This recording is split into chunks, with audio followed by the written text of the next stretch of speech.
Untuk membahas hal ini sudah bersama kami Adnike Nova Sigiro, Ketua Komisi Nasional Hak Asasi Manusia, dan Susila Ningtyas, Wakil Ketua Lembaga Perlindungan Saksi dan Korban (LPSK). Selamat malam Bu Susi, Bu Adnike. Selamat malam Mas Gadi. Baik, saya ke Bu Adnike dulu nih. Kalau yang paling terasa di lembaga Ibu nih di Komnas HAM, efisiensi anggaran ini pengaruhnya terhadap kinerja lembaga ada nggak? Kinerja terutama lembaga-lembaga seperti penegak hukum seperti salah satunya ya Komnas HAM juga masuk nih. Dari segi kinerja sampai hari ini Komnas HAM masih beroperasi secara penuh ya. Oke. Tetapi dari segi dampak terhadap outreach atau kemampuan kami memberikan layanan yang maksimal bagi masyarakat, terutama yang mengadukan kasus atau persoalannya ke Komnas HAM, tentu akan berdampak dari segi kualitas misalnya. Karena pemotongan anggaran atau rekonstruksi anggaran yang dikenakan kepada Komnas HAM, meskipun dari segi persentase itu terlihat hanya sekitar 35% dari pagu yang semula, akan tetapi ketika diturunkan ke dalam belanja barang, belanja modal, belanja pegawai, yang pertama-tama tidak boleh dipotong adalah belanja pegawai. Oke. Belanja barang bisa kami tekan. Nah, belanja modal bisa kami tekan. Tetapi untuk belanja barang, di sini adalah anggaran-anggaran yang digunakan untuk membiayai operasional kantor, di mana Komnas HAM memiliki 1 kantor pusat di Jakarta dan 6 sekretariat kantor perwakilan di provinsi di Indonesia. Itu untuk membiayai kantor seperti listrik, komunikasi, ATK, dan sebagainya. Maka itu harus didahulukan meskipun kami melakukan efisiensi. Kalau enggak kantor nggak bisa buka, tidak bisa melakukan aktivitas. Gimana dengan Bu Nike, bagaimana dengan belanja jasa? Ini juga kadang-kadang ada beberapa pihak yang tidak menyangka bahwa belanja jasa ini juga berdampak pada pegawai honorer misalnya begitu, yang ada dipekerjakan di berbagai kementerian lembaga. Kalau di Komnas HAM ada nggak yang seperti itu? Untuk Komnas HAM per akhir tahun 2024 kami sudah tidak ada PKWT ya. Oh, tidak ada ya? Oke. Akan ada transisi tapi nih, di mana pekerja-pekerja yang tadinya kontrak akan menjadi pegawai P3K. Nah, ini juga masih dalam proses transisi. Nah, semoga dengan adanya kebijakan efisiensi anggaran ini itu tidak akan berdampak karena proses seleksinya belum selesai. Demikian juga proses seleksi CPNS. Nah, nanti dari sisa anggaran yang sudah dialokasikan untuk belanja pegawai, belanja modal, sisa belanja barang untuk operasional kantor, maka ada sisa untuk pelaksanaan tugas dan fungsi Komnas HAM, yaitu pemajuan dan penegakan HAM. Disinilah jebakan atau tantangan dari rekonstruksi anggaran ini, di mana meskipun secara total efisiensinya hanya 35%, tetapi ketika diturunkan ke dalam belanja barang untuk pelaksanaan TUSI, maka dampaknya itu 90%. Begitu Mas. Jadi kalau melihat total hanya 35%, tetapi ketika diturunkan ke dalam budget anggaran dari kegiatan Komnas HAM, itu yang berdampak besar dan tentunya kami tidak bisa melakukan, akan sulit untuk melakukan kegiatan-kegiatan penegakan HAM seperti penyelidikan, mediasi ya, ke lapangan ya, karena untuk biaya terbesar dari pelaksanaan TUSI Komnas HAM adalah biaya perjalanan dinas untuk melakukan pemantauan atau penyelidikan. Sedangkan untuk penegakan HAM, pengawasan perlanggaran HAM ini kan seringkali kita meninjau ke lapangan langsung begitu ya, Bu Nike. Nah, kalau gitu saya juga mau tanya ke Bu Susi di LPSK. Sepertinya punya masalah yang sama krusialnya sebenarnya untuk efisiensi anggaran ini. Ketika Lembaga Perlindungan Saksi dan Korban dipotong anggarannya, yang paling terkena dampaknya terutama untuk konteks perlindungan saksi dan korban, Bu Susi. Iya, sebenarnya efisiensi anggaran ini sejak trimester tahun 2024 akhir ya, itu kami sudah menerapkan ya terkait dengan perjalanan dinas yang menurut ketentuan Kementerian Keuangan waktu itu 50% gitu ya. Nah, kemudian masuk ke 2025, di mana di akhir tahun 2024 itu kami menerima permohonan perlindungan itu sejumlah 10.217 dengan jumlah anggaran yang 229, dan kami sudah beberapa kali melakukan efisiensi ya berkaitan dengan hal tersebut, sehingga memang yang dampaknya terbesar adalah dari permohonan yang 10.217 itu yang ada beberapa yang belum kita putuskan gitu ya. Nah, itu masih dalam rangka penelaahan gitu ya. Ada juga permohonan-permohonan yang sudah kita lindungi ya, sudah kita putuskan dan sudah dilindungi.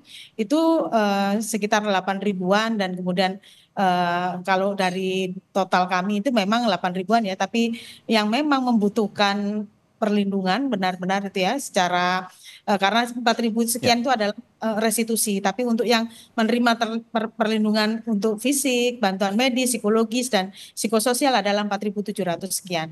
Nah, ini ya pasti akan berdampak terhadap kualitas yang diberikan karena anggaran yang kami sediakan kemudian berkurang dari yang semula itu 70% ya dari total anggaran, kemudian sekarang jauh meskipun tadi sudah diputuskan ya, kami dari efisiensi yang semula 85 M sekarang menjadi 107,7 miliar gitu ya. Jadi ada restrukturisasi ada anggaran. peningkatan sedikit ya, cuman ada problem soal kualitas perlindungan ya yang akan menjadi tantangan bagi LPSK. Oke, kualitas perlindungan saksi dan korban ini memang tidak kalah penting di saat kasus-kasus hukum juga sepertinya ya tidak pernah berhenti begitu di negara kita. Tapi begini, Ibu Susi, anggaran memang berkurang karena ada efisiensi, tapi tetap harus ada mapping, harus ada strategi untuk mengoptimalkan fungsi lembaga. Nah, sejauh ini dari LPSK strateginya gimana, Bu? Iya, strateginya pasti satu dan lain hal itu ya, kami melakukan penghematan untuk operasional ya. Salah satunya adalah berkaitan dengan operasional kantor, misalnya kita memperketat jam kantor misalnya dan listrik kita minimalisir seperti itu. Termasuk penerapan work from anywhere gitu ya. Itu kami terapkan. Terus kemudian juga misalnya penggunaan ATK dan sebagainya ini kan kita sudah menggunakan paperless ya. Nah, ini makin ditingkatkan gitu paperless. Itu salah satu yang kami tekan. Terus ada juga pengurangan kegiatan.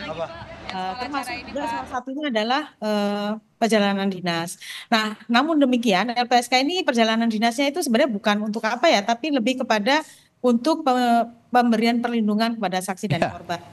Nah, perlindungan ini kan nggak mungkin kita by Zoom, nggak mungkin juga by phone gitu ya. Pasti kami akan ke lokasi dan itu membutuhkan transportasi, membutuhkan dinas ya. Ini yang LPSK kan jauh-jauh ya dari. Ini yang harus dibicarakan bersama kalau begitu, Bu Susi. Betul, ya. Banyak yang menganggap bahwa perjalanan dinas ini ya banyak yang tidak perlu, tapi lembaga-lembaga esensial seperti LPSK lalu juga Komnas HAM ini melakukan perjalanan dinas untuk pengawasan perlindungan HAM, lalu juga LPSK untuk perlindungan saksi dan korban. Nah, bagaimana Anda juga bisa menjelaskan akhirnya kepada pemerintah secara keseluruhan, mungkin akan berkomunikasi kan pastinya soal ini, untuk bahwa pemangkasan anggaran terutama perjalanan dinas untuk dalam konteks pengawasan hak asasi manusia, lalu juga perlindungan saksi dan korban, ini tetap harus dilakukan. Saya dari Bu Susi dulu kalau begitu soal ini. Kami melakukan beberapa strategi ya.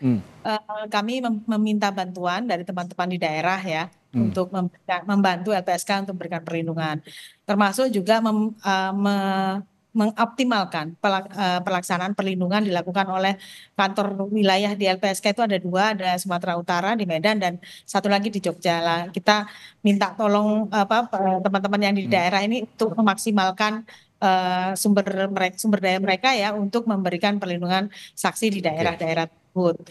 Nah, di sisi lain juga kami ini ya beberapa waktu yang lalu kan ini ya menggalang berbagai partisipasi dari masyarakat, dari para aktivis gitu ya, yang kemudian kami sebut sebagai sahabat saksi korban. Dan kami optimalkan peran mereka untuk membantu LPSK untuk memberikan perlindungan dan bantuan kepada saksi dan korban. Namun demikian, ada perlindungan yang nggak bisa lagi diwakilkan selain dari LPSK adalah perlindungan. Nah, itu yang harus dijelaskan. Nah, ini yang memang kami sedang bagaimana mengatur strategi untuk perlindungan fisik ini. Ya.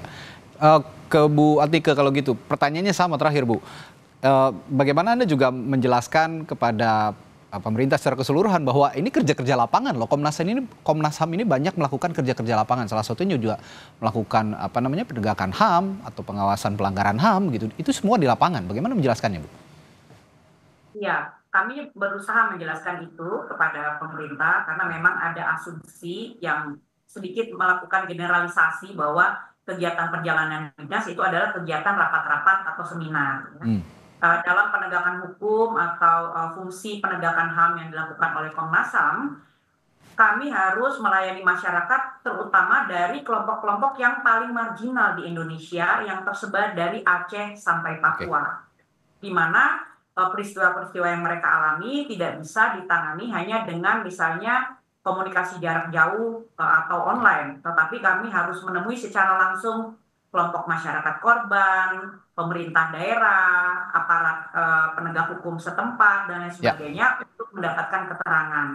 Nah, ini yang sedang kami coba komunikasikan terus-menerus kepada pemerintah untuk dapat mengecualikan efisiensi dalam hal penegakan hak asasi manusia. Dapat poinnya. Baik, ini yang harus dijelaskan tentu saja bagaimana kerja-kerja lapangan, terutama di bidang penegakan hukum untuk Komnas HAM khususnya malam hari ini kita perbincangkan, dan LPSK gangguan pelayanannya juga tidak terasa, pelayanannya tetap bisa dilakukan untuk penegakan HAM, perlindungan saksi dan korban. Semoga bisa tetap terlaksana dengan baik. Terima kasih Ibu Adnike dan Ibu Susi telah berbagi perspektifnya malam hari ini. Sampai jumpa lagi, sehat selalu Ibu.